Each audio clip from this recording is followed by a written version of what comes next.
పోలవరం జిల్లా రంపచోడవరం ఎమ్మెల్యే మిరియాల శిరీషాదేవి రాజవొమ్మంగిలో చేసిన ఆకస్మిక తనిఖీ ఇప్పుడు అధికారుల గుండెల్లో రైళ్లు పరిగెట్టిస్తోంది. రాజవొమ్మంగిలోని బాలికల ఆశ్రమ పాఠశాల, ఏకలవ్య పాఠశాలను ఆమె ఆకస్మికంగా సందర్శించినప్పుడు నమ్మలేని నిజాలు వెలుగులోకి వచ్చాయి. దీనిపై ఎమ్మెల్యే శిరీషాదేవి తక్షణమే స్పందించి ఐటీడీఏపీఓ స్మరణ్ రాజ్ కు, జిల్లా కలెక్టర్ దినేష్ కుమార్ కు ఫోన్ చేసి హాస్టళ్లలో ఉన్న అధ్వాన్న పరిస్థితులను వివరించారు. విద్యార్థుల కడుపు కొట్టే అధికారులపై కఠిన చర్యలు తీసుకోవాలని ఆమె డిమాండ్ చేశారు.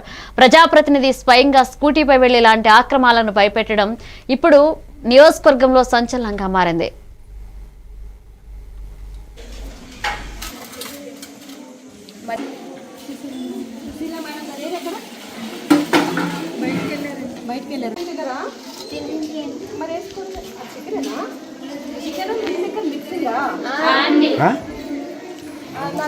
చూపించండి ఈరోజు నేను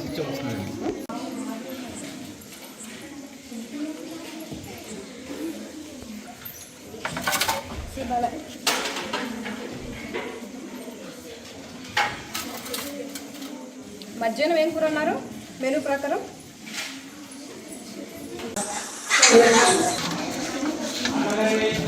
ఎవరమ్మా వాటిని ఎవరు? సుశీల మేడం గారు ఎక్కడ? బయటికి వెళ్ళారు దగ్గర మరి వేసుకోండి. చికెనేనా? చికెన్